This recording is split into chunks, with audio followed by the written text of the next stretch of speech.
Okay, now we're on to the section that I think is probably the most important part of the whole process.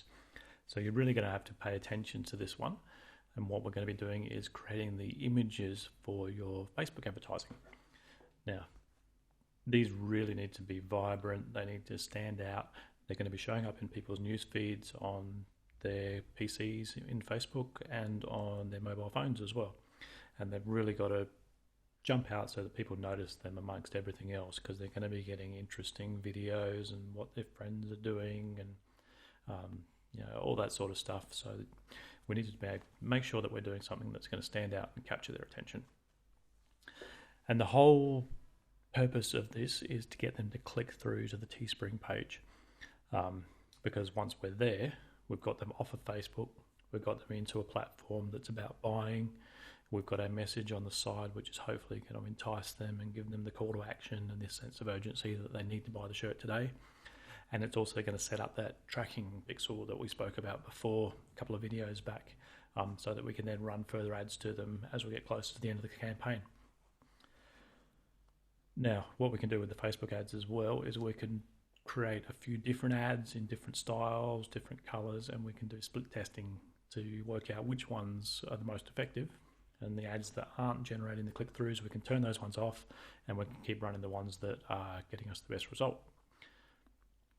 And the images as well, we need to include some sort of sense of urgency and call to action as a part of the image, and the text that goes around the image as well, that we'll come to in the next section when we do actually create the ads. So the process is that if we're creating the ads ourselves, we need to get the images of the shirts out of Teespring. We need to clean them up because we're going to be doing them through taking a screenshot, and we need to make the backgrounds transparent so that we can paste them over the top of nicer backgrounds rather than just the plain white that you would have seen on the Teespring page. It's also good with our design, and you'll see this when we get to it, but we want to have 2 or 3 different shirts on the ad as well, so that people can see different styles or different colours, so that people know that there's an option that when they click through, they're going to be able to have a choice. We're then going to combine the images, put on a bright background, put on a border if we can, maybe like a big red border to make the image stand out, and we'll create some sort of call to action like a buy now button or a offer ends today message or something like that.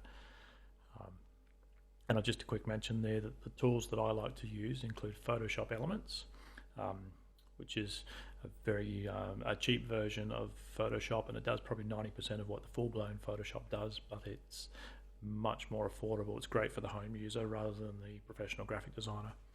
I also use Pixlr. Pixlr does pretty much everything that Photoshop Elements does as well, and it runs within your web browser, so it works on Mac, PC, whatever. There's even iPhone and Android applications as well for Pixlr now too, and that's totally free. And Canva, which is really cool. So we'll get into some demos and I'll show you how to use those ones. A few other options as well. You can use Teespring's own social images, and I'll show you how to create those, but I don't really recommend using them, only because a lot of other people are going to be doing exactly the same thing, so they're all going to look the same, they're going to have the same backgrounds. You want yours to stand out in the crowd. And the other option there is just outsource your designs. There's some fantastic designers on Fiverr. As we saw before with the shirt designs, we're going to outsource the ad designs too. And there's some people on Fiverr that can do some really cool stuff there for just your $5. So let's jump into a demo of doing it yourself.